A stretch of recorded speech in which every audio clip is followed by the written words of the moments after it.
저희들 같이 말씀을 살펴보겠는데요. 우리 구약성경 에스겔서 우리 37장 1절에서 14절까지의 말씀입니다. 저와 함께 한 절씩 우리 교독으로 함께 읽었으면 좋겠습니다. 제가 먼저 1절을 봉독하겠습니다. 여호와께서 권능으로 내게 임하시고 그 신으로 나를 데리고 가서 골짜기 가운데 두셨는데 거기 뼈가 가득하더라.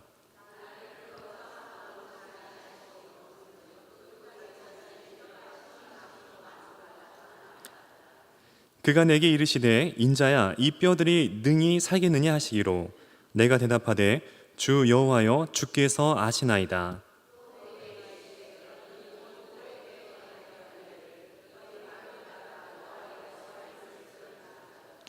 주 여호와께서 이 뼈들에게 말씀하시기를 내가 생기로 너희에게 들어가게 하리니 너희가 살리라.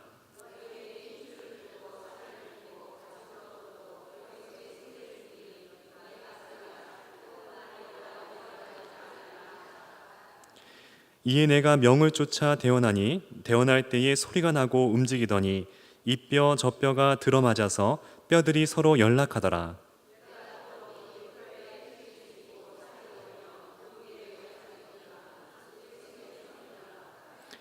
또 내게 이르시되 인자야 너는 생기를 향하여 대언하라.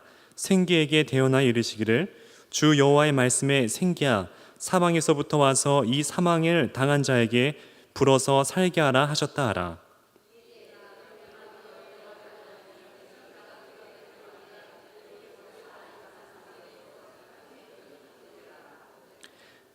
또 내게 이르시되 인자야 이 뼈들은 이스라엘 온 족속이라.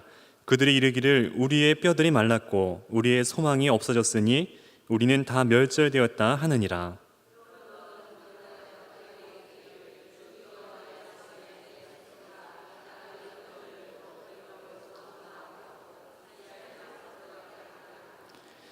내 백성들아 내가 너희 무덤을 열고 너희로 거기서 나오게 한즉 너희가 나를 여호와인 줄 알리라. 내가 또 내 신을 너희 속에 두어 너희로 살게 하고 내가 또 너희를 너희 고토에 거하게 하리니 나 여호와가 이 일을 말하고 이른 줄을 너희가 알리라. 나 여호와의 말이니라 하셨다 하라. 아멘. 오늘 귀한 목사님 모셨습니다. 우리 정말 기적을 날마다 체험하고 계시는 우리 또 귀한 목사님이시고, 제가 오늘 아침에 노트를 하다가 이제 날짜를 쓰는데 이렇게 제가 10월 4일이니까 보통 뭐 2018, 1004 이렇게 제가 이제 노트를 하는데 1004 하니까는 천사잖아요. 그래서 제가 야 오늘 또 천사 같은 목사님을 참 때마침 보내셨다 해가지고 우리 송 목사님이 굉장히 참 맑으세요. 맑고 되게 또 순수하시고 정말 천사 같은 분이세요. 그래서 오늘 또 좋은 또 간증 이야기도 있고 우리에게 참 은혜가 되는 시간이 될 줄 믿습니다. 오늘 제목은 여호와인 줄 알리라 라는 말씀으로 귀한 말씀 주실 때 여러분들 큰 은혜, 많은 은혜 받으시기 바랍니다. 우리 목사님 나오실 때 큰 박수로 맞이해 주시면 감사하겠습니다.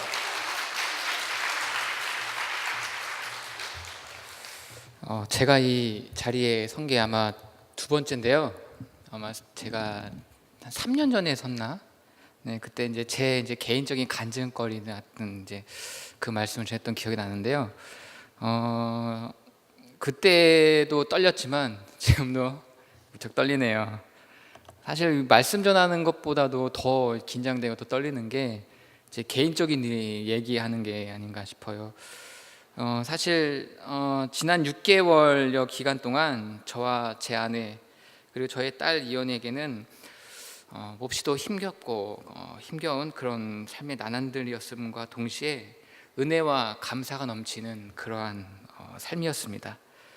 고난이라는 말로는 담아내기 힘들 만큼 순간순간이 버거운 그런 순간이었고, 하지만 오늘날 이 현실을 보게 되면서 이 현실을 가능하게 하셨던 그분이 바로 하나님이시라는 것을 고백하지 않을 수 없게 되었던 것입니다. 이러한 삶을 열어주신 하나님께 어찌 감사하지 않을 수 있겠습니까? 제가 이 시간 저와 여러분께 저희 전해드리는 말씀은 사실 간증이기 때문에요. 가벼운 마음으로 들어주셨으면 좋겠어요. 그리고 제가 사실 말주변이 부족해요. 그래서 표현력도 부족해 잘 전달될까 싶지만은 하지만 편안한 마음으로 우리 함께 이야기를 나눴으면 좋겠습니다. 본격적인 말씀에 앞서서 사실 제가 드리고 싶은 말씀은 그거예요. 뭐 이현이에 대한 어떤 뭐 병원 뭐 진료 기록이라든지 하다못해 사진들도 없다는 거예요. 제가 그래서 참 지금도 안타깝게 생각한 게 뭐냐면 그때 사진 한 장이라도 찍어 놓을 걸. 뭐 동영상 같은 거 얼마나 좋아요. 핸드폰을 찍으면 금방 다 되는데, 근데 안타깝게도 핸드폰 자체를 그 신생아 중환자실로는 가져갈 수가 없기 때문에 그래서 불가피하게 못 찍었다는 것에 대해서 너무나도 지금 와서 너무나도 안타깝지만, 하지만 우리 연이가 건강하게 지낼 수 있다는 것만으로도 얼마나 감사한지, 그래서 안타깝지만은 그에 비해서 더 감사한 마음이 든다는 거 좀 말씀드리고 싶고요. 참 저는 참으로 참 부족한 사람입니다, 사실. 그래서 제가 이제 많은 기도 가운데 하나가 뭐냐면, 주님께서 저를 도와주시지 않으면은 저는 할 수 없습니다 라는 그런 기도입니다. 사실 그래서 제가 이 기도를 입에 달고 삽니다. 저는 한 사람의 목회자이기 전에 한 가정의 가장으로서, 그리고 한 아이의 아버지로서 새롭게 시작된 그 첫걸음이 그 순탄치만 않았음에 더욱 간절한 기도가 되어버린 것입니다. 지난 시간들을 어떻게 지내왔는지 모를 만큼 너무도 갑작스럽게 부르닥쳤고 또 휘몰아쳐 갔으며, 마침내 내가 알지도 못하는 현실에 안착해 마침 정신 차리고 보니까 이곳에 있게 되었다는 것입니다. 내가 뭔가를 계획해서 된 것도 아니었고, 내가 뭔가를 바라서 이렇게 된 것도 더더욱 아니었다는 것입니다. 그저 깨닫고 보니 모든 것이 평화롭기 그지없는 현실이 눈앞에 펼쳐져 있었을 뿐입니다. 그렇게 이 모든 삶을 가능케 하신 하나님께 감사드리고, 그리고 아울러서 많은 성도님들의 기도와 후원 덕분에 이렇게 저희 가정에 평화와 은혜가 가득할 수 있었음에 또 한번 감사의 말씀 드립니다. 그날은 3월 18일이 주일이었어요. 일부 예배를 마치고 8시를 조금 넘긴 시간이었죠. 제 아내는 이미 3월 2일부터 사실 하혈을 시작했어요. 그래서 병원에 입원을 한 상태였어요. 그러다가 이제 좀 잦아들면은 좀 퇴원할까 싶어가지고 계속 기다리고 있었던 상황이었는데, 근데 이 하혈이 멈추질 않았어요. 날마다 조금씩 이제 그 피가 비쳤던 거죠. 그래서 이제 병원에서는 좀 더 지켜보자 이제 그러던 상황이었어요. 그러던 이제 그 3월 17일 토요일 날 이제 갑자기 이제 제 아내가 이제 아프다고, 이제 통증이 시작됐다고 얘기를 해요. 그래서 거의 한 5분에서 10분 그 사이에 주기적으로 이제 통증이 있었던 거예요. 사실 그때는 몰랐어요. 그냥 단순히 그냥 아픈가 보다, 전에도 있었으니까 아픈가 보다 이제 그렇게 쉽게 생각했는데, 그러다가 이제 토요일 저녁쯤 지나고 자정쯤 되니까 이제 괜찮아졌다는 거예요. 그래서 저는 이제 안심하고 이제 다음날 이제 주일이기 때문에 주일날 이제 주일 성수를 위해서 또 이게 주일을 지키기 위해서 저는 이제 집에 와서 이제 잠을 잤죠. 그리고 나서 저는 일어나서 이제 제 아내에게 먼저 전화를 했어요. 일어나자마자 몸 어떻냐 그랬더니 갑자기 또 제가 간 뒤로 또 갑자기 아파와서 또 이렇게 한숨도 못 잤다라는 이야기를 했어요. 왜 전화 안 했냐 그랬더니 당신 주일날 예배 교회 가야 되는데 어떻게 전화하느냐, 차라리 그냥 내가 그냥 그렇게 아프고 말지, 그러고 이야기했던 거였죠. 그런데 조금 지나서였죠. 이제 그건 이제 제가 다 일어날 시간이었으니까 한 5시나 5시 반쯤 그때였어요. 그리고 일부 예배 끝나고 이제 제 아내한테 갑자기 전화가 왔어요. 다급한 목소리로. 거의 이렇게 일반적인 이렇게 낭낭한 목소리가 아니라 되게 이렇게 막 그 떨리면서 힘없는 그런 목소리로 저한테 이야기를 했어요. 지금 빨리 와야 될 것 같다고. 근데 사실 제가 그날 2부 사회였어요. 이미 준비를 다 하고 있었던 상황이라서 어떻게 해야 되나 이제 사실 살짝 망설여지긴 했는데, 마침 제 룸메이트인 이상수 목사님한테 제가 이야기를 했죠. 이런 상황이니까 대신 해줄 수 없느냐 그랬더니 이제 제가 불시에 얘기를 한 거라서 사실 좀 힘들 상황일 수도 있었어요. 근데 선뜻 얼른 가보라고 그렇게 해서 담임 목사님께도 말씀드려보고 이제 그렇게 이제 병원을 갔던 거죠. 근데 병원을 갔는데 이미 그 제 아내는 이미 그 땀으로 뒤범벅된 그 얼굴로 힘이 하나도 없는 상태로 이미 잠도 못 자고 전날 그 5시 오후 5시부터 계속 통증이 시작됐으니까 거의 뭐 하루 넘게 그렇게 통증이 있었던 거죠. 그래서 많이 힘들고 어려운 상황이었어 가지고 어떻게 제가 할 수 있는 게 없더라고요. 그래서 이제 의사 선생님한테 이제 제가 물어봤죠. 어떤 상황이냐 했더니 지금 약물로도 최대치로 사용하고 있는데 그래도 통증이 안 잡히고 있습니다. 빨리 병원을 가야 될 것 같습니다. 그래서 결국 수소문해서 이제 간 것이 이제 한양대 병원이었어요. 근데 많은 분들이 지금 와서 이제 말씀하시기를 가까운 성모병원 놔두고 왜 먼 한양대 병원이야 이제 그런 말씀하시는데 그때는 성모병원이 이미 가득 찼었어요. 그리고 뭐 중앙대병원도 있었지 않았겠어요? 그리고 제 아내가 있던 산부인과 병원이 압구정동에 있었거든요. 그래서 성수대교 건너면은 바로 이제 그 한양대 병원이기 때문에 가장 가까운 병원으로 갈 수밖에 없었던 그런 상황이었습니다. 사실 제 아내는 혹시 들어보셨는지 모르겠는데 전지태반이라는 그런 증상을 겪고 있었어요. 전지태반이 뭐냐면 이 여성 자궁에 그 태반이 걸쳐 있는 거예요. 이게 왜 위험하냐면 아기가 나올 때 이게 그 양수가 터지면서 이게 출혈이 일어나거든요.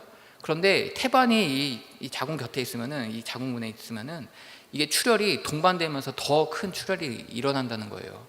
그래서 과다 출혈로 사망하는 경우가 종종 있는데 대개 보면은 전지태반 때문에 그렇다는 거예요. 그래서 제 아내한테도 이제 조심하라는 그런 이야기를 많이 했거든요. 움직이지 말고 되도록 누워 있고 물 많이 마시고 쉬어라라고 했었는데 제 아내는 그런 상황이 못 되었죠. 그러다가 이제 결국에는 갑자기 양수가 급격히 줄어들면서 통증이 시작됐고 산모와 아이의 건강을 위해서 결국에는 이렇게 나을 수밖에 없는 그러한 상황이 벌어지게 되었던 거죠. 근데 한양대병원에 가자마자 바로 수술을 할 줄 알았는데 뭐 이것저것 막 검사를 하더라고요. 그래서 거의 수술을 하게 된 거는 이제 2시쯤 됐을 때였어요. 그래서 이제 오후 1시 46분인가 제가 기억하기로는, 그러니까 오전에 갔는데 아침 일찍 갔는데 수술을 1시 한 45분인가 46분쯤에 했어요. 그러니까 꽤나 많은 시간을 검사하고 또 이렇게 기다리고 있었던 시간이었죠. 수술은 1시간가량 진행되었는데 그렇게 이제 이렇게 이현이가 태어나게 되었습니다.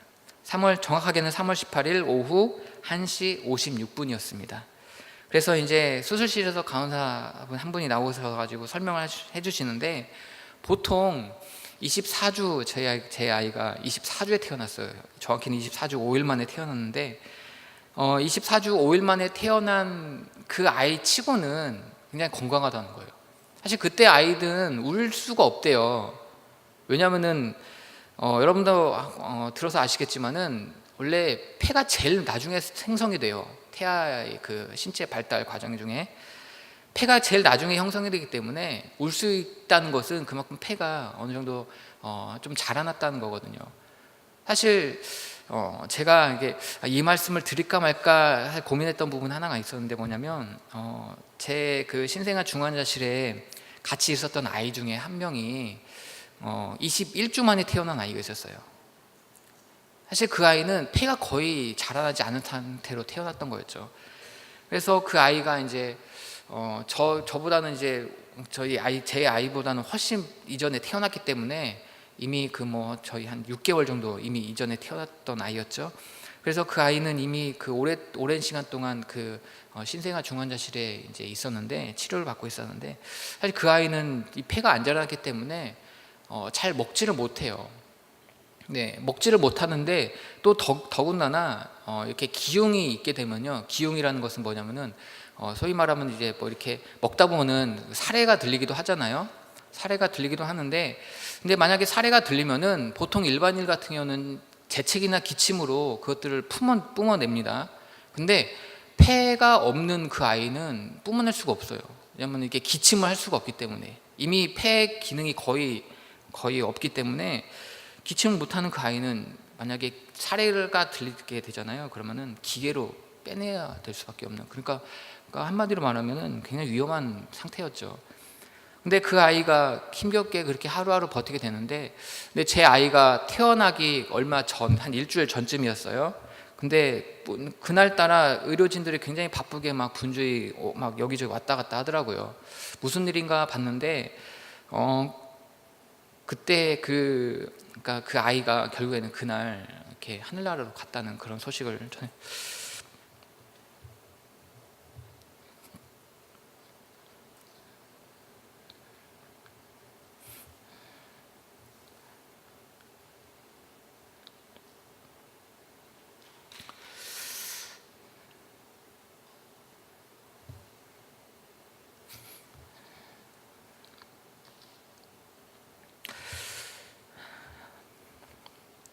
다짐하고 올라왔는데 결국은 사실 그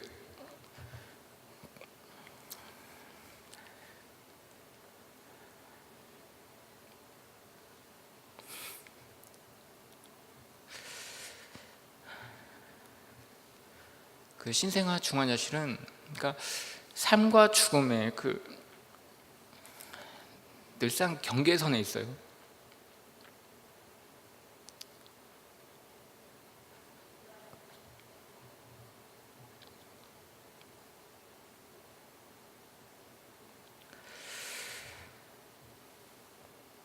그렇기 때문에 지금도 그 월요일마다 이제 제가 이제 아이를 데리고 병원을 가요. 지금도 이제 치료를 받고 있는데 가서 이제 그 병원을 가잖아요. 그러면은 그때 그쯤에서 같이 태어난 그 부모님들이 있어요. 그러면은 되게 반갑게 서로 이제 맞아주면서 이제 그 아이들의 안부를 묻죠. 이 아이는 어떻냐, 뭐 이렇게 건강하냐, 잘 자라냐, 잘 먹냐, 뭐 되게 그런 얘기를 나눠요.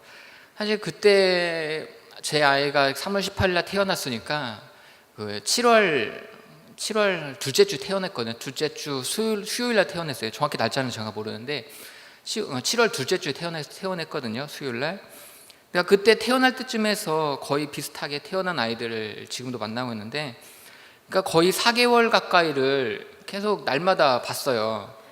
거의 하루도 안 빠지고 날마다 봤던 거죠. 저희 신생아 중환자실 면회 시간이 오후 1시부터 1시 반, 그리고 저녁에는 7시 반부터 8시, 이렇게 두 타임을 30분씩 1시간을 보게 되는데, 부모님들이 거의 뭐 보는 얼굴 거의 비슷해요. 거의 뭐 4달 동안 거의 매일 봐왔기 때문에 얼마나 많이 친숙하고 또 친근했겠어요. 그래서 이제 많은 서로 이렇게 위로가 되는 말도 하고, 때로는 가끔씩 그런 경우가 있기도 해요.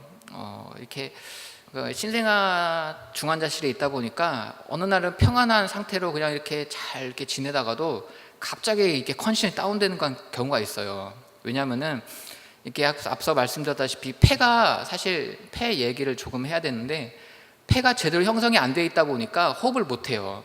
그리고 40주에 맞춰서 태어나야 되는데 40주가 안 돼서 태어난 아이들은 이미 무의식적으로 호흡을 할 준비가 안 돼 있었던 거예요.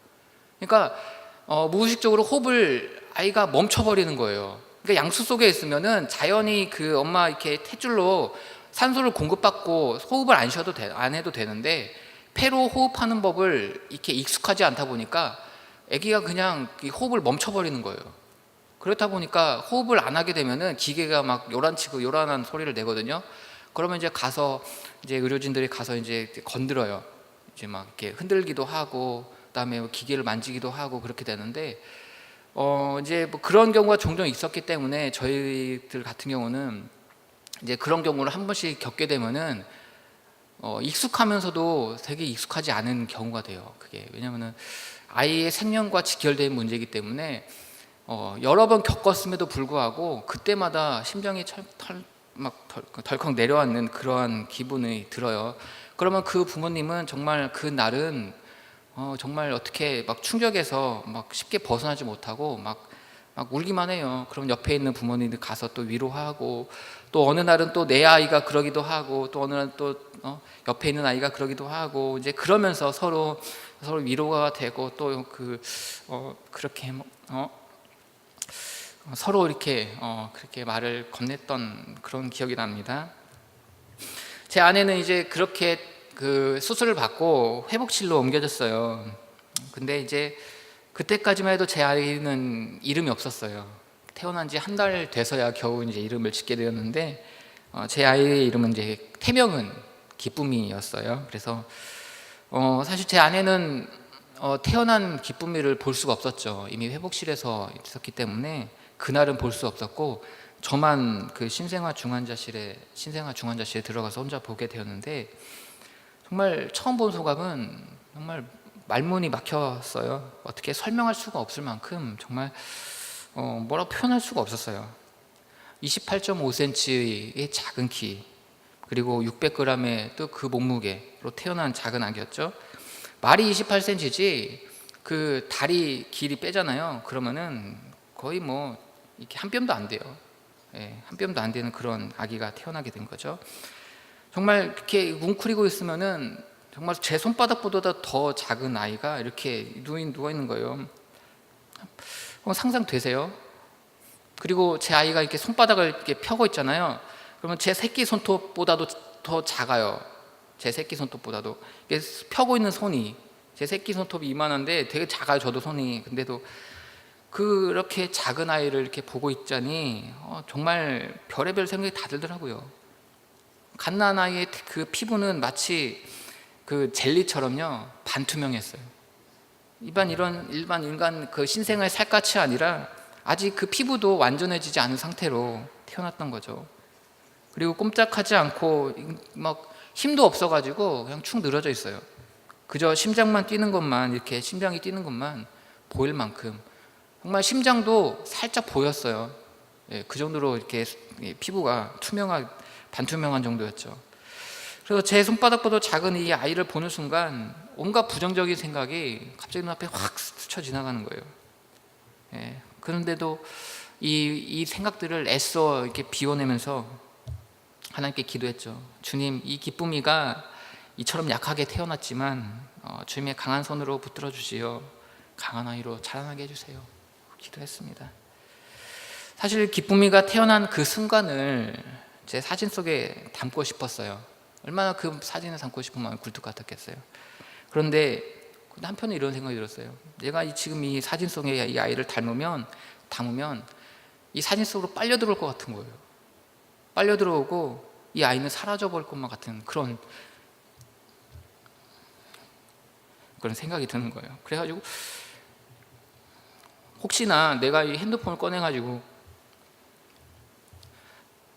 안 그래도 그 면역력이 약한 아이인데 병균이라도 옮을까봐 그런 생각 때문에 생각을 안 했어요. 아예 그 핸드폰을 들고 가더라도 꺼낼 생각을 아예 안 했어요.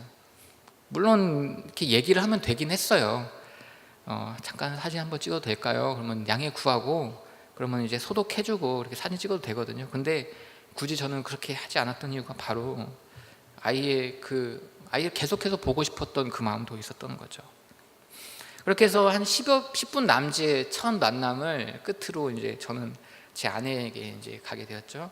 제 아내는 이제 제왕절개를 하고 나서 한 1시간 정도 수술 회복실에서 있다가 다음 날에 돼서야 같이 면회를 가게 됐어요. 근데 저는 이미 봤잖아요. 봐서 어느 정도 이제 아이가 어떻다는 것을 알고는 있었는데 제 아내는 그 모습을 처음 본 거예요. 근데 처음 그 피덩이를 보자마자 제 아내는 오열을 하기 시작했죠.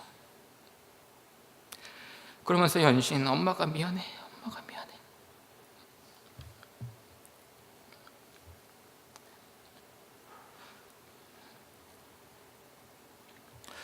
이 말만 반복해서 이야기를 했습니다. 제 처제가 늘상 하는 말이 있었어요. 언니는 초특급 울트라 노산이니까 몸 조심하라는 그런 말이었습니다. 사실 제 아내 나이 여러분 아시겠지만은 그렇게 젊은 나이는 아니죠. 네. 그래서 이제 안 그래도 조심해야 될 그런 상황이었는데 자기가 조심하지 못했다는 것도 있었고 또 그리고 자기 나이가 많은 것에 대해서도 미안하다는 거예요. 그러니까 여러 가지 그 아이가 이렇게 약하게 태어난 것뿐만 아니라 이렇게 좋은 부모 밑에서 태어나지 못한 것도 자기 때문이라는 것 때문에 그런 말을 하면서 늘 이게 미안하다는 말을 되풀이하더라고요. 되뇌더라고요. 저는 그 자리에서 울지 않으려고 꽉 물었어요. 꽉 물고 최대한 버텼죠. 왜냐하면 제 아내 앞에서마저도 약한 모습을 보이고 싶지가 않았던 거죠. 제 아내와 제 아이가 의지할 수 있는 건 저 하나밖에 없는데, 그래서 저는 그렇게 버티고 또 버텼죠. 사실 제 아내와 저에게 그 어떤 말로도 사실 긍정적인 생각이라는 그것조차도 저에겐 위로가 되지 못했어요. 그 상황을 뭘로 표현할 수 있겠어요? 아마 그 신생아 중환자실에 있었던 많은 부모들이 다 마찬가지의 심정 아니었을까 그런 생각을 해봅니다. 그래서 이제 사실 그렇게 그 힘겨운 그 시간을 이제 시작하게 된 거죠. 그리고 나서 이제 다음 날이 되니까 병원에서 전화가 왔어요. 한양대 병원 딱 이렇게 뜨더라고요. 그래가지고 핸드폰 보는 순간 심장이 철렁 내려앉았어요. 혹시나 하는 마음에. 근데 조심스럽게 여보세요 하고 받았어요. 그랬더니 여기 신생아 중환자실인데요. 저기 설명에 이현이 그 기쁨에 대해서 설명 앞으로 진료 치료 과정 설명해 드리려고 전화드렸어요. 잠깐 얼굴 좀 뵀으면 좋겠다고. 그 얘기 들으니까 마음이 갑자기 확 그냥 내려앉는 거예요. 갑자기 놀랐던 그 심장을 쓸어내리면서 그리고 그 진료 과정에 대해서 상세하게 설명을 듣는데 혹시 여러분 보이세요 이거? 저기 보면 신생아 중환자실 입실 동의서라고 있어요. 그때 그 종이를 받아보고 어떻게 이제 그 소위 말해서 이른둥이들이 어떻게 진료를 받게 되는지 그걸 설명해 줬어요. 저기 3번에 보면요, 여기 포인터가 있는데 여기 3번 안 먹히죠? 3번에 보면 미숙하게 흔히 올 수 있는 질환들 해서 이렇게 여러 가지가 나와요. 제일 심한 건 뭐냐면 아무래도 아까 설명드렸던 그 폐2 형성증이 있고요. 그리고 이제 동맥관 개존증이라는 거예요. 동맥관 개존증을 잠깐 설명해 드리면 뭐냐면 원래 그 태아들은 동맥이 열려 있어요. 동맥이 열려 있는 이유가 뭐냐면은 이 폐에 압력이 이미 약하기 때문에 폐를 사용 안 해요. 사실 아이들은 폐를 사용 안 하는데, 근데 태어나서 이제 울기 시작하잖아요. 그러면은 자연적으로 이 대동맥관이 막히게 되어 있어요. 그래서 이 폐의 압력과 그 동맥의 압력이 같아져가지고 폐정맥과 동맥의 압력이 같아져가지고 그래서 이게 자연적으로 막히게 되어 있는데, 근데 이 이른둥이들은 미숙아들은 태어나면요 열려있는 상태로 그대로 있어요. 그럼 어떻게 되냐면 이 폐정맥이 그 압력이 낮아요. 그러면 동맥이 압력이 높아요. 압력이 높은 데서 폐정맥으로 피가 들어가는 거예요. 그러면 흐르지 말아야 될 대로 피가 흐르게 되면은 여러 가지 합병증이 유발된다는 거예요. 그래서 이제 이른둥이들은 거의 열이면 9은 이렇게 이 수술을 받게 되어 있어요. 그래서 그때 당시에는 수술이 부위가 이만했어요. 거의 한 1cm 남짓 했어요. 근데 워낙 작았어요. 아기가 작다 보니까 지금 많이 커가지고 지금 한 10cm 정도 이 수술 부위가 벌어져 있더라고요. 그래서 그렇게 돼서 이제 대동맥 개존증 그 수술을 받게 되었고요.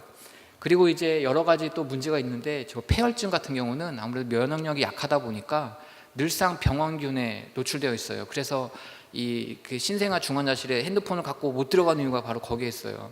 최대한 그 병원균들을 차단하기 위해서. 그래서 심지어 부모 외에는 가족들, 친척들 아무도 못 들어가요. 그래서 엄마 아빠 외에는 들어갈 수 없는 데가 신생아 중환자실이죠. 그래서 이제 그 폐혈증, 그리고 괴사성 장염 있고요, 미수가 망막증이 있는데, 여하튼 이 엄마 뱃속에서 제대로 자라나야 되는 아이가 자라나지 못하니까 그냥 이 신체 기관들이 형성이 안 된 상태로 태어난 거예요. 그러니까 여러 가지 뇌라든지 눈이라든지 심장, 폐, 그리고 뭐 이렇게 장기라든지 뭐 이런 여러 가지 뭐 그런 것들, 이런 것들이 다 곳곳에 다 문제가 발생하게 된다는 거죠. 그래서 이제 그렇게 해서 치료를 받게 된다고 이렇게 이야기를 했어요. 아, 그렇습니까? 이제 차분히 들었죠.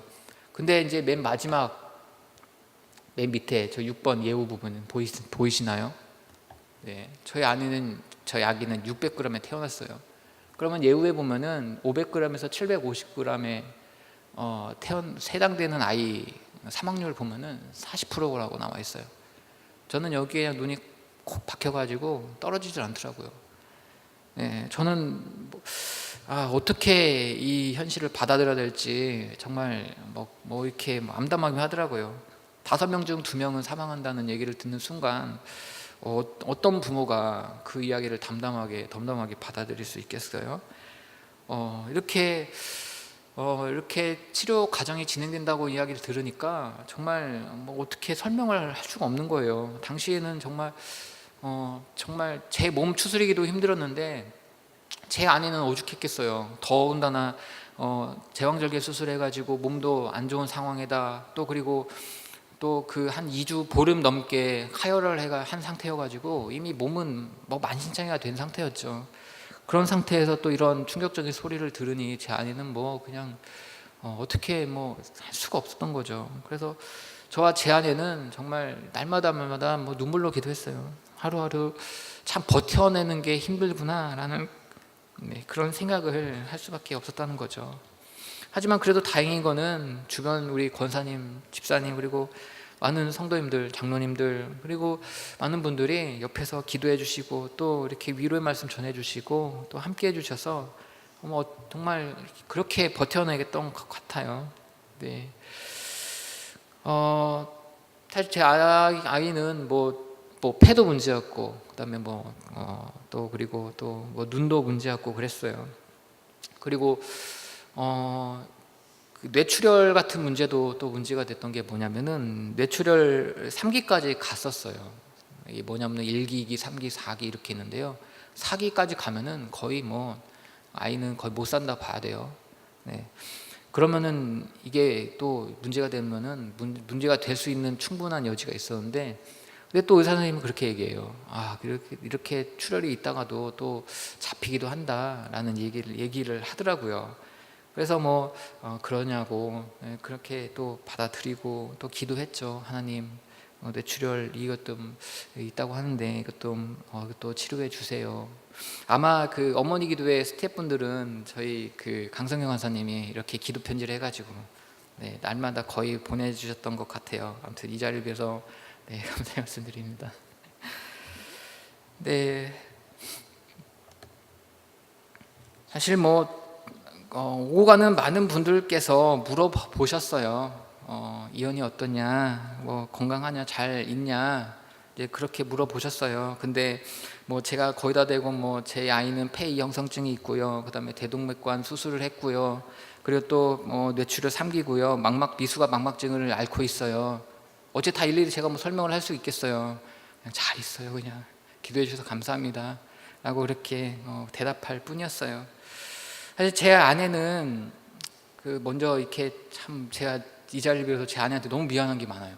그게 뭐냐면은 제 아내는 이혼이 낳고 나서 한 3일 입원해 있다가 산후조리원으로 갔어요. 저기 사무가든 사거리에 있는 그 산후조리원 갔는데 아무래도 병원 가까워야 돼서 이제 그쪽으로 갔는데 제 아내는 하루도 못 쉬었어요. 왜냐면은 일단 아침에 9시에 일어나면은, 내가 9시에 일어난 게 아니죠. 아침 8시에 일어나요. 그러면은 이현이 먹이기 위해서 이제 모유를 짜야 되죠. 그러면 거의 1시간, 그때 처음이라서 잘 안 나왔어요, 모유가. 그래서 1시간가량 유축기로 이제 짜고 그다음에 보관을 하고, 그러고 나면은 9시가 돼요. 9시면 밥 먹기 급해요. 9시에 밥 먹고 그리고 또 준비하고 하면은 10시가 돼요. 10시가 되면은 또 이것저것 챙기느라 또 시간 다 보내고, 그리고 나면은 병원을 가야 됐어요. 병원을 가야 되려면은 보통 1시간 정도 걸려요. 예상 이렇게 잡고, 그러면은 1시간 잡고 가려면은 이제 그 전부터 미리 서둘러야 되기 때문에 또 나가야 되고, 그러면은 거의 한 30분 정도밖에 못 쉬는 거예요, 아침에. 그리고 나서 이제 1시 30분까지 면회를 하고 그렇게 다시 또 산후조리원 와가지고 또 한 1시간 가서 가량 와가지고 또 유축하고, 그냥 또 정해진 시간에 해야 되기 때문에 유축하고, 또 그리고 또 뭐 이것저것 또 뭐 이렇게 또 정리를 하고, 그러고 30분 쉬고, 그리고 저녁 먹고 또 가고, 또 갔다 오면은 9시 반이나 10시 정도 돼요. 그러면은 그리고 나서 또 저녁 와서 유축하고, 그리고 또 12시쯤에 자고, 그러면은 또 편안하게 또 밤 자느냐? 또 그것도 아니에요. 새벽 한 3, 4시쯤에 깨가지고 또 한 번 유축을 해야 돼요. 그러니까 또 그렇게 이제 계속 유축하는 시간하고, 또 병 왔다 갔다 하는 시간하고, 또 씻는 시간이랑, 그래서 다 빼고 나면 쉬는 시간은 겨우 뭐 한두 시간? 하루에 한두 시간밖에 못 쉬는 거예요. 그러니까 그 생활을 거의 뭐 계속 했던 거죠. 사도조리원 퇴원해서까지도 계속 했던 거죠. 이제 그렇게 지낸 그 아내를 보면서 너무나도 안쓰럽기도 하고, 내가 대신해 줄 수 없는 거더라고요. 그거는 내가 대신해 줄 수 없는 거라서 정말 옆에서 뭔가를 해주고 싶은데, 또 사역이 있기 때문에 저는 출근을 해서 뭐 해줄 수가 없더라고요. 또 이제 그러한 상황들을 계속해서 이제 옆에서 보고 있으면은 정말 말문이 막혀요. 어떻게 이 생활을 계속해서 해야 되는지. 아이는 아이대로 그렇고, 아내는 아내대로, 그리고 저는 저대로. 그러니까 앞서 말씀드렸다시피 지난 6개월이 정말 어떻게 지내왔는지 마치 태풍이 불어쳐가지고 내가 어디로 날아가 버린 것 같아요. 지금 이렇게 돌이켜 보면은 6개월 전에 나에서 오늘날 나로 그냥 확 건너뛰어 버린 것 같은, 중간의 과정이 너무나도 급작스럽게 변했고, 너무나도 한시도 이렇게 편한 날이 거의 없었기 때문에 정말 이렇게 정말 힘든 그런 나날들이 보내지 않았나, 그런 생각을 해요. 사실 그나마 제가 위로를 받을 수 있었던 것은 뭐냐면, 말씀으로 위로를 받게 되었어요. 오늘 읽은 말씀도 그렇고요. 또 강성경 간사님이 만들어주신 이걸 설명 안 해줬군요. 이거는 사실 이제 이때는 거의 이제 괜찮아졌을 때예요. 이때는 거의 안심하고 있을 때여가지고, 이제 병원 갔을 때 근데 어느 날 갑자기, 원래 신생아 중환자실에 한양대병원에 가면은 좀 이렇게 이 구석에는 좀 위급한 아이들, 이제 막 태어난 아이들, 좀 이렇게 주수가 좀 안 되는 아이들, 한 25주나 26주 이쪽 저쪽에 아이들이 이쪽 맨 구석에 있고요. 그리고 이쪽 좀 이렇게 가운데 쪽으로 옮기는 아이들은 좀 어느 정도 시간이 지난 아이들이거나 좀 덜 위험한 아이들, 그런 아이들을 옮기거든요. 어느 날 이렇게 갔는데 저 아이가 사라진 거예요. 없어진 거예요. 일단 갔는데 못 보던 아이가 있는 거예요. 그래가지고 제 아이가 어디 있어요? 그랬더니 저기로 옮겼어요. 그래서 왜요? 좀 갑자기 그날따라 갑자기 아이들이 한 3, 4명이 확 몰려 들어오는 거예요. 자리가 없으니까 저희 기쁨이는 이제 괜찮았으니까 이제 자리 옮기게 된 거죠. 자리에 옮기게 되고 나서 그때 이제 찍은 사진 바로 이 사진인데, 이때도 간호사분한테 계속 한 장 찍으면 안 될까요? 한 장만 찍을게요. 사정 해가지고 찍었는데 이렇게 보면은 되게 커 보이죠. 근데 저 팔뚝 두께가 제 새끼손가락 두께예요. 저 팔뚝 두께가. 그러니까 이 팔뚝이 그러니까 얼마나 작은지 아실 거예요. 제 새끼손가락 두께. 그래서 정말 이 손바닥보다 조금 더 컸어요. 저 때는 손바닥 조금 더 컸는데, 저 아이가 저 때가 32주 때예요. 저 5월 13일 날. 그래서 저렇게 찍어놨던, 유일하게 병원에서 찍은 한 장이에요. 저게 유일한 사진이에요. 그리고 저기 강성경 간사님이 이 기도 카드를 만드셨어요. 사실 이 연애를 처음 본 그날부터 제 아내가 늘상 아이에게 기쁨에게 암송했던 말씀이 시편 23편 말씀이에요. 여호와는 이언이의 목자시니 이언이가 부족함이 없으리로다. 그가 이언이를 푸른 초장에 누이시며 쉴만한 물가로 인도하시는도다. 이언이 영혼을 소생시키시고 자기 이름을 위하여 의의 길로 인도하시는도다. 이언이가 사망의 음침한 골짜기로 다닐지라도 해를 두려워하지 않을 것을. 주께서 이언이와 함께 하심이라. 주의 지팡이와 막대기가 이언이를 아니하시나이다. 주께서 이언이의 연수의 목전에서 이언에게 상을 베푸시고 기름으로 이언이 머리에 바르셨으니 이언이 잔이 넘치나이다. 이언이 평생의 선하심과 인자하심이 정령 이언이를 따르리니 이언이가 여호와의 집에 영원히 거하리로다. 아멘. 하루도 안 빠지고 이언이 이 말씀을 계속해서 암송해줬어요. 네, 이언이가 듣는지 안 듣는지 어떻게 알아요? 하지만은 그 영에다 대고 이언이의 영에다 대고 이렇게 기도하면서 또 이렇게 말씀을 읽어줬어요. 네, 그러면은 이제 그러다가도 어느 때는 이렇게 기쁜 듯이 막 팔짝팔짝 뛰기도 하고, 네, 그리고 또 어떤 때는 축 처져 있기도 하고 여러 가지 상태였어요.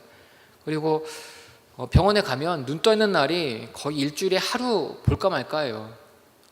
거의 24시간 중에 20시간을 잠을 자고 있을 때였으니까 잠깐 눈 뜨고 있을 때는 거의 30분도 채 안 된대요. 그러니까 정말 기적적으로 타이밍이 딱 맞으면은 갔을 때 눈을 뜨고 있었던 거죠. 사실 거의 4개월 동안 눈 뜨고 거의 지켜보는 그 시간이 일주일도 안 됐어요. 거의 누워서 자는 모습만 바라봤던 거죠. 이게 눈 뜨고 이게 똘망똘망 쳐다보고 있는 그 모습을 보고 있으면은 그때는 정말 어찌나 기쁘든지 이루 말할 수가 없을 만큼, 정말 형언할 수 없을 만큼 기뻤죠. 건강하다, 그만큼 건강하다는 거니까. 사실 이 기도 제목, 이 시편 23편을 읽어주면서 정말 많은 그런 생각들을 했어요. 이 아이가 정말 건강하게 자라나서 앞으로 어떻게 성장해 있을지도 정말 꿈을 꾸면서 생각하기도 하고, 또 그리고 이 아이가 태어나서는 또 어떻게 또 해야 되는지 그런 꿈에 부푼 그런 생각도 해보기도 하고, 그러면서 참 행복했던 것 같아요. 이 기도 카드를 만들었는데 몇 장 더 만들었어요. 그래가지고 저기 같이 신생아 중환자실에 있는 그 아이들 부모님들한테도 이렇게 나눠주면서 기독교인지 아닌지는 몰라도 아이들을 위해서 기도하고 있어요. 사실 저는 제 아이를 위해서 기도하고 또 더불어서 옆에 그 아이들 이렇게 보면서 그 아이들 위해서도 기도했거든요. 이 아이들 건강하게 무사하게 다 태어났으면 좋겠다. 하나님께서 이 아이들의 또 치료의 과정 가운데서 함께 해주시라고 또 그렇게 또 기도하고 또 기도했는데, 다행히 그 앞서 말씀드린 그 아이 빼고는 다 무사하게 지금 다 태어나가지고 월요일마다 거의 모임 갖고 있어요. 병원에서. 네, 모임 갖고, 그리고 이렇게 이런저런 정보 나눠요. 뭐가 좋다더라, 어떤 분유가 좋다더라. 그리고 또 얘는 또 얼마나 먹는지, 몇 그램 먹는지, 몇 리터 먹는지 그 얘기를 하기도 하고. 보니까 저 아이가, 이현이가 제일 작아요. 지금도 이렇게 주일날 보신 분도 계시겠지만은 굉장히 작아요. 그 아이도 치고는. 그래서 이렇게 폼에 쏙 안 들어오는데, 그때 그 태어난 아이들 보면은요 다 거인돼 있어요. 물론 이렇게 거인이겠어요. 근데 이현이에 비하면 엄청 크다는 거죠. 네, 다리도 이렇고 팔뚝이 이래요. 근데 이현이는 그에 비하면 좀 왜소한 편이죠. 그래도 건강하게 자라고 있다는 것에 대해서 감사하고 또 감사하죠. 오늘 본문에 보면 1절에 이렇게 말씀하고 있어요. 여호와께서 권능으로 내게 임하시고 라고 시작하고 있어요. 이것을 원문으로 직역하면 여호와께서 나의 손 위에 계셨다라는 표현이에요. 여호와께서 나의 손 위에 계셨다. 쉽게 말하면 전능하신 여호와 하나님께서 내 손을 붙드셨다는 표현이죠. 이것을 성경을 의역하여서 여호와께서 권능으로 내게 임하셨다라고 표현한 것입니다. 여하튼 분명한 것은 주님이 나와 함께 하신다는 것입니다. 주님께서 나와 함께 하셨기 때문에 주의 역사가 일어나게 된 것입니다. 주님께서 나와 함께 하셨기 때문에 이 모든 일들이 가능했던 것입니다. 어찌 내가 했다고 그렇게 말할 수 있는 부분이 있겠습니까? 우리 삶 전체를 놓고 보면 주님이 하시지 않은 일이 어디 있겠습니까?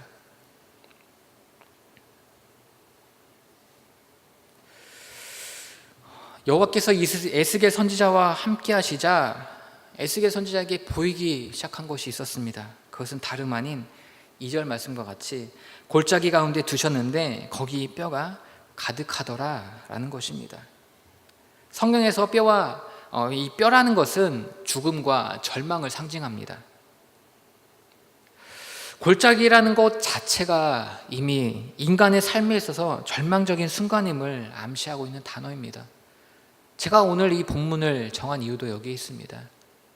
제 삶의 순간이 골짜기와 같았습니다.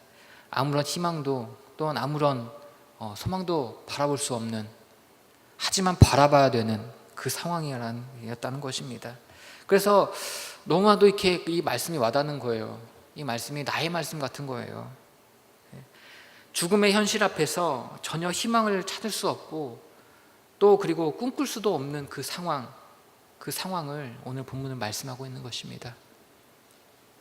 분명한 사실은 하나님께서 치료해 주실 것이라는 것을 믿기는 하는데, 그런데 왠지 자꾸만 내 옆으로 스쳐 지나가는 생각이 뭐냐면 과연 그럴까라는 생각이었어요. 물론 믿습니다. 믿고요. 그리고 그렇게 될 줄 믿습니다. 하나님께서 하시기 때문에 저희 아이를 살려주실 거라 믿습니다. 하지만 앞서 말씀드렸다시피 그 40%라는 그 통계적인 숫자는 저희 마음을 자꾸만 찔렀어요. 과연 그럴까? 네. 하지만 하나님은 오늘날 저에게 은혜를 베푸셨고 저희 가정에 긍휼을 베푸시어서 평안과 또 은혜가 가득한 그런 삶을 살아갈 수 있도록 인도해 주셨음을 또한 감사드립니다. 이 상황이, 모든 상황이 저와 너무나도 흡사하고 비슷한 상황이라고 생각돼가지고 이 희망이라는 말 자체가 저에게는 너무 사치스럽게 느껴졌던 거예요. 어떻게 할 수 없는 그 당시 현실 앞에서 저는 얼어버렸어요. 어떻게 할 수가 없이 꼼짝할 수가 없었던 거예요. 말문이 막히고 어찌할 도리가 없어서 그저 입으로도 아니었어요. 속으로 이렇게 기도했어요. 하나님 도와주세요. 하나님 도와주세요. 이 말밖에 나오지 않았습니다. 어쩌면 에스겔 선지자의 심정이 바로 이와 같았지 않았나 생각됩니다. 뼈들을 보면서 충격과 공포에 휩싸였죠. 제가 첫날 그 신생아 중환자실에 가서 제 아이를 봤을 때 정말 그야말로 충격과 공포에 휩싸였다는 것과 흡사하지 않았나 그렇게 생각됩니다. 그 참담한 광경을 2절 말씀에 이렇게 말씀합니다.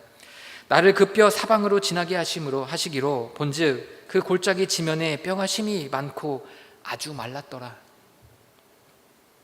뼈가 많을 뿐만 아니라 심이 말랐다고 표현합니다. 심이 말랐다. 죽은 지 일주일, 2주일, 한 달 이게 아니라 이미 몇 년, 몇 수십 년 지난 뼈 같다는 겁니다. 심이 말랐다. 오랜 시간 동안 죽음의 그 그림자와 공포 속에 그리고 절망 속에 살아가고 있던 그러한 현실을 이야기하고 있습니다. 그들은 누구였냐? 바로 저였습니다. 그리고 이스라엘 사람들이었습니다. 그렇게 하나님께 버림받은 것 같은, 그래서 삶의 목표도 그리고 열정도 열의도 사라져버린, 살아도 마치 죽은 사람과 같은 그런 삶이 바로 마른 뼈였다는 것입니다. 그러자 하나님께서는 에스겔에게 이렇게 말씀하십니다. 3절 말씀에 그가 내게 이르되 인자야 이 뼈들이 능히 살겠느냐. 심이 마른 뼈들을 가리키면서 능히 살겠느냐라고 말씀합니다. 살겠느냐? 여러분 같으면 뭐라고 대답하시겠어요? 그 상황에서 하나님께서 저에게 물어보셨어요. 아이가 살겠느냐? 네, 살아날 줄 믿습니다. 그것은 거짓말이었어요. 그 현실 앞에서 담담하게 네, 그럴 줄 믿습니다. 그 말이 안 나와요. 네. 그 피덩이를 본 순간 정말 할 말이 없더라고요. 살 가망이 있겠느냐? 저의 대답과 같아요. 에스겔 선지자 이렇게 대답합니다. 주 여호와께서 아시나이다. 달리 말하면 주님만이 하실 수 있습니다 라는 것입니다. 제가 살리겠습니까? 제 능력으로, 재력으로 살리겠습니까? 뭐 사람 알아서 뭐 좋은 의료진 있어가지고 살릴 수 있겠습니까? 그게 아닙니다. 하나님만이 하실 수 있습니다. 에스겔 선지자의 대답이었습니다. 세상에는 우리가 할 일이 있고 할 수 없는 일이 있습니다. 그리고 주님만이 하실 수 있는 일이 있습니다. 주님만이 하실 수 있는 일을 마치 내가 했다고 착각하는 그 순간 우리는 교만한 사람이 되고 그것이 바로 교만의 시작이 되는 것입니다. 주님이 하실 일은 생명입니다. 생명은 오직 주님께만 있습니다. 그렇기 때문에 저는 기도할 수밖에 없었어요. 하나님 함께 해주세요. 우리 이현님 함께 해주시고 이 치료 과정 가운데 함께 해주세요. 제가 즐겨 듣는 합창곡 중에 주 손길로 인도하네라는 찬양이 있습니다. 저는 이 곡 참 좋아해요. 그래서 가끔 이렇게 잠깐 쉬는 시간 같은 경우에 이렇게 듣고 하는데 마음이 심날 때도 많이 들어요. 이렇게 어지러울 때도 많이 듣고 그러는데 노랫말이 참 은혜롭고 곡조가 굉장히 마음을 평안하게 해요. 시편 23편의 내용을 가지고 이렇게 붙인 합창곡인데 내용은 비슷하지만 이러해요. 여호와는 나의 목자시니 내가 부족함이 없으리. 그가 나를 푸른 초장에 누이시며 내 영혼 평안해. 오 내 주여, 오 내 주여. 내가 어려운 일 당할 때, 주를 떠나 방황할 때 주님께서 동행하시네. 영원히 주를 따르리. 오 내 주여, 오 내 주여. 이런 가사가 적힌 곡이에요. 그래서 이제 이 곡을 듣고 있으면은 정말 하나님께서 나와 함께 하신다는 것을 정말 이렇게 잔잔하게 이렇게 느낄 수 있어서 참 좋아하는 곡인데 유독 그때 이 곡을 많이 들었던 것 같아요. 네, 주의 손길로서 나를 함께 하시고 나를 인도해 주신다는 것을 느낄 수 있게 해달라고. 하나님이 함께 하시는 것을 내가 느낄 수 있게 해달라고. 정말 어떻게 이렇게 막 요동치는 배와 같이 정말 내 삶이 흔들리기 때문에 중심을 잡을 수 없겠더라고요. 그래서 늘상 기도했던 게 바로 하나님 함께 해주시옵소서, 함께하여 주시옵소서, 주의 손길로, 자비의 손길로 나를 인도해 주시고 또 우리 가정을 주님 지켜주시옵소서 하고 그렇게 기도했을 뿐이었습니다.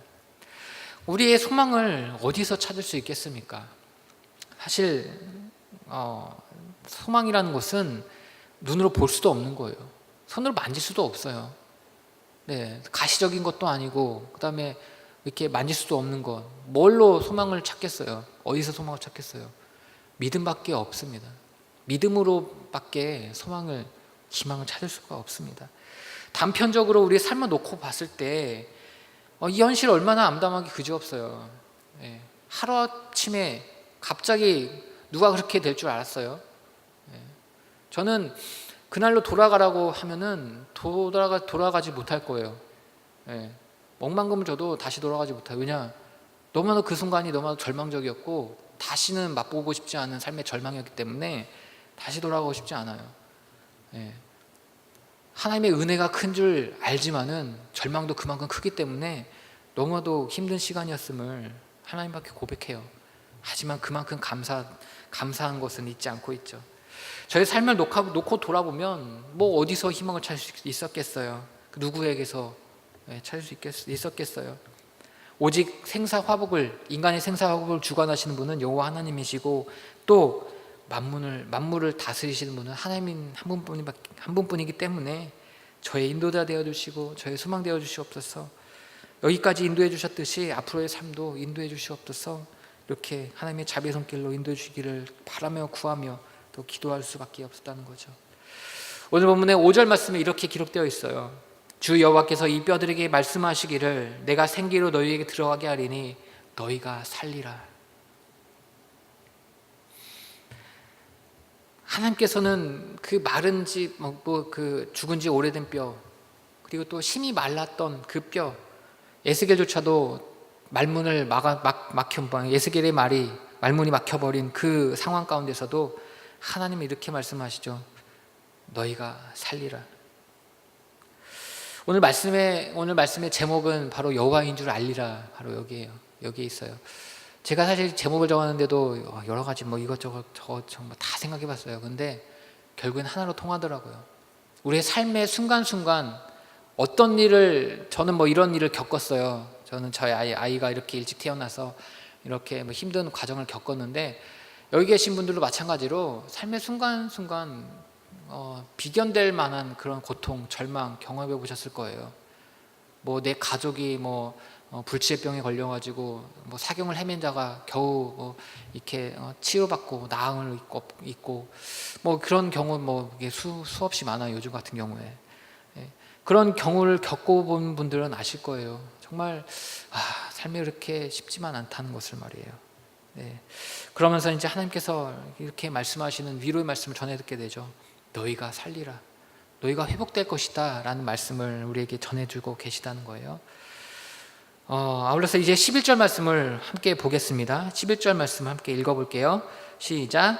또 내게 이르시되 인자야, 이 뼈들은 이스라엘 온 족속이라. 그들이 이르기를 우리의 뼈들이 말랐고 우리의 소망이 없어졌으니 우리는 다 멸절되었다 하느니라. 예. 이 에스겔 선지자를 하나님께서 이 골짜기로 인도하신 이유가 바로 이 11절 말씀에 나와 있어요. 이 뼈들은 누구라고 말씀하고 있죠? 이스라엘이라고 말씀하고 있어요. 저는 이스라엘이라는 이름 대신에 제 이름을 넣어봤어요. 인자야, 이 뼈는 송승성 너란다, 너의 뼈란다. 저는 당시 거의 살아도 죽은 사람과 같은 삶을 살았어요. 절망 속에서, 목회자이지만은 정말 이 목회자라는 이 것만 아니었으면은 정말 저는 어떻게 됐을지 모르겠어요. 그나마 이렇게 기도하는 사람이었기 때문에 그 기도로서, 그리고 또 여러분들의 기도로서 버틸 수 있었고, 또 이렇게 흔들리지 않을 수 있었던 거지. 그때 당시에는 저에겐 너무나도 충격적인 그런 현실이었기 때문에 어쩌면 정말 저하고 너무 또 저에게 하시는 말씀 아닌가, 난 그런 생각을 해보게 돼요. 유명한 일화가 있잖아요. 루터가 절망 가운데 종교개혁에 낙담하고 실패는 아니죠. 낙담하고 있는, 절망 가운데 낙담하고 있을 때, 그때 아내가 상복을 입고 나왔다고 하죠. 그러자 이제 놀란 루터가 이렇게 얘기했다고 해요.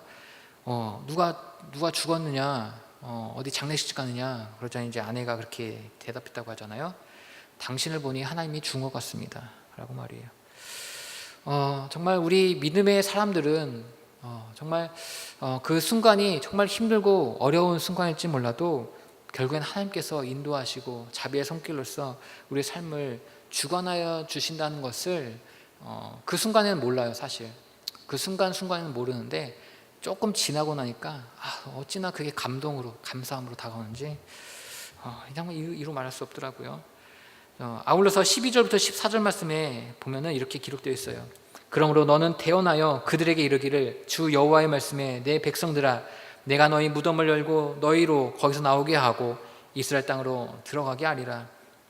내 백성들아, 내가 너희 무덤을 열고 너희로 거기서 나오게 한즉 너희가 나를 여호와인 줄 알리라.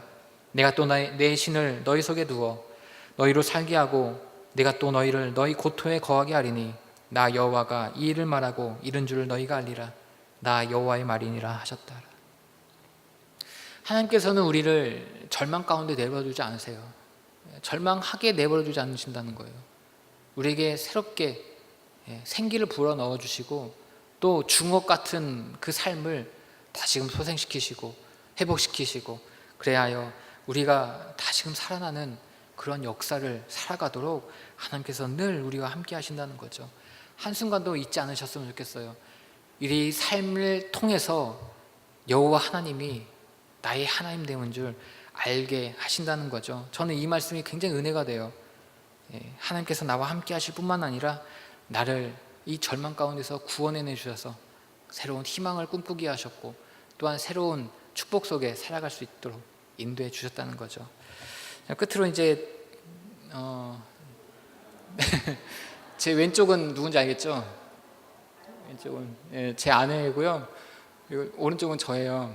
이건 돌사진 때인데 이제 강성관 간사님 이것도 만들어 주셨어요. 눈 크기 비교하다가 이제 이렇게 된 거예요. 누구는 닮았냐? 결국엔 제 아내 눈 닮았더라고요. 네. 그리고 이거는 이제 병원에서 퇴원하는 날이었어요. 퇴원하기 전에 이제 마지막 병원에서 이제 분유 먹이는 그때였는데, 어찌나 이때 참 감사한지, 그 시간들이 정말 이렇게 이게 뭐라고 하냐 뭐 이렇게 처음 이현이를 만났을 때에서부터 그 수술 받고 이렇게 막 축 처져 있는 모습 보고 과연 이 아이가 살 수 있을까라는 의문마저 들 때 그 순간 이렇게 생각하면서 이렇게 아이를 이렇게 평안하게 젖 먹이는 이렇게 모유 먹이는 장면을 보니까 아 어찌나 이렇게 참 세상 감사한지 정말 이루 말할 수 없더라고요. 네, 그리고 이건 이제 집에 와서 이제 얼마 안 됐을 때였어요. 네, 이 사진들은 저기 그 왼쪽 눈 위에 이렇게 빨갛게 점이 있어요. 점같이 보이는 게 그게 뭐냐면은 이렇게 혈관종이라고 해가지고 저거는 이제 그 피부 바깥으로 이제 그 뭐지 이렇게 피가 솟구쳐 올라온 거예요. 그래서 이제 저거는 이제 사실 제거할 수도 있는데 2년 정도 지나면 사라진대요. 그래서 그냥 굳이 뭐 이렇게 칼 대지 말고 그냥 놔두라고 그래서 그냥 놔두고 있습니다. 네, 제가 이제 집에서 이제 제가 이제 월요일 같은 날 쉴 때 이제 아이 보면서 찍은 사진이고요. 잠잘 때 사진이고, 이거는 제 아내가 너무 피곤해요. 거의 잠을 못 자거든요. 뭐 아이들 키우신 분들 아시겠지만은 정말 새벽에 그리고 이현이 같은 경우는 초반에 어떤 일이 있었냐면 처음에 병원에서 태어날 때 25cc를 먹이라고 했어요. 25cc를 먹이라고 해가지고 저희는 고지고대로 25cc를 먹였거든요. 밀리리터죠. 밀리리터를 먹였는데 한 30분 있다가 또 울고 막 보채는 거예요. 먹이면 또 먹어요. 또 이상하다. 그리고 또 한 시간도 아니고 30분 있다 또 울어요. 그럼 또 막 보채고 왜 그러나 싶어가지고 그때 한 40인가를 타서 줬어요. 근데 40을 다 먹는 거예요. 네. 얘가 양이 늘었구나. 그때 알았어요. 그리고 나니까 2시간 있다가 먹더라고요, 아이가. 네. 지금은 뭐 한 번 먹으면 뭐 3-4시간은 자요. 그래서 한 9시쯤 먹이잖아요. 그러면 2시나 3시쯤 그렇게 해서 먹이고 그러고 있어요. 아무튼 그 전에는 뭐 잠깐 제 아내는 뭐 잠깐도 못 쉬었어요. 집에 오니까 뭐 잠도 못 자고 30분 자고 일어나면 찡찡 울고 또 30분 자고 일어나면 또 울고, 그러니까 새벽에도 잠을 거의 못 잤던 거죠. 그래서 뭐 피곤해가지고 저러고 있는 사진이에요 지금. 그래서 휴일날 제가 이제 옆에 있으니까 대신 이제 저도 보니까 편하게 자고 있던 거죠. 이건 사진이고요. 이거는 다들 아시죠? 강성영 원사님이 기도 편지 쓰실 때 주셨던 그 사진들 이렇게 엮어가지고 그리고 이건 가장 최근에 찍은 사진이에요.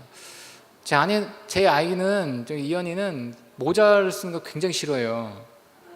그게 왜 그러냐면은 병원에 있으면요 이 팔 다리 뭐 할 거 없이 계속 주사바늘을 꽂거든요. 그래서 처음에는 이렇게 지금은 그나마 좀 괜찮아졌는데 태어나고 얼마 안 됐을 때는 팔만 만지잖아요. 그럼 막 자지러게 이렇게 팔을 막 휘둘러요. 그러니까 이 트라우마가 있는 거예요. 애가 이렇게 만지면 주사바늘 꽂으니까 아프니까 이렇게 말은 못해도 이게 알더라고요, 아이가. 그러니까 당시에 이렇게 병원에 가면은 팔다리가 뭐 거의 멍투성이었어요. 멍짜고 여기저기 막 그래서. 그리고 그나마 좀 이렇게 좀 자라났을 때는 제 뭐 새끼 손가락 굵기라고 했잖아요, 팔이. 그 전에는 뭐 진짜 뭐라고 젓가락이 진짜 그 쇠젓가락 있잖아요. 쇠젓가락만큼 그렇게 얇았어요, 팔뚝이. 그런데 그 얇은 팔뚝에 핏줄이 보였겠어요. 그 주사바늘 마저도 두껍게 느껴질 정도였으니까 그때 얼마나 많은 그 아이가 고통을 겪었겠어요. 그래서 지금은 많이 괜찮아졌는데 이 팔다리를 막 만지면은 막 자지러지게 막 울고 막 그랬던 때가 있었어요. 이건 이제 담임 목사님께 지난 주일날 기도받으러 나왔던 때였어요.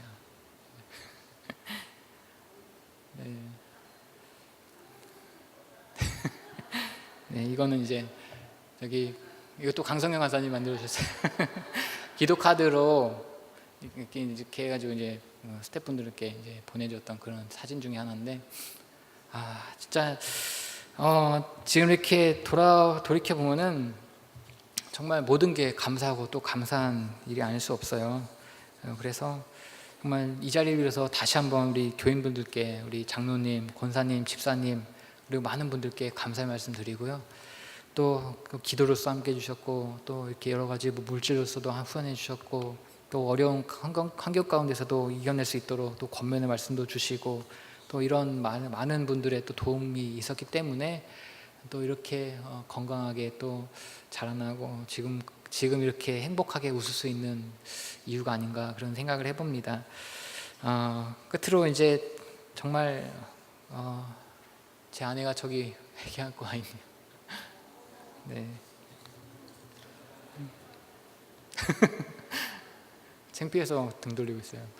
네, 아무튼 모든 게 다 감사하고 또 감사합니다. 오늘 이 말씀처럼 정말 우리 삶 가운데서 하나님의 역사를 이루셔서 여호와인 줄 알게 하시는 그 크신 하나님의 은혜와 그리고 축복이 우리 여기 계신 우리 모든 성도님들 삶 가운데 함께 하시기를 간절히 축원합니다. 기도하겠습니다. 언제나 고맙고 감사하신 아버지 하나님, 우리의 삶 가운데 주님께서 하시지 않는 일이 뭐가 있겠습니까? 무엇이 있겠습니까? 모두가 다 주님의 은혜요, 주님의 또한 공로라는 것을 고백하지 않을 수 없습니다. 하나님, 우리가 매 순간 살아가면서 우리가 다 알고 살아가는 것이 없습니다. 다 알고 살아갈 수가 없습니다. 때로는 모르면서 그렇게 살아갈 때가 있습니다. 하지만 우리가 모른다고 해서 그 삶이 결코 헛되지 않습니다. 왜냐? 하나님이 나와 함께 하여 주시고 하나님의 손길로서, 그 자비의 손길로서 우리를 오늘도 인도해 주시기 때문입니다. 하나님, 이러한 하나님께 감사와 찬송과 영광을 올려드리며 하루하루를 그렇게 주님과 동행하며 살아갈 수 있도록 늘 함께하여 주시고 인도하여 주시옵소서. 그 크신 하나님의 은혜를 오늘도 맛보며 감사 감격하여 살아가기를 원하옵나이다. 하나님, 우리의 삶 가운데 계셔 주시옵소서.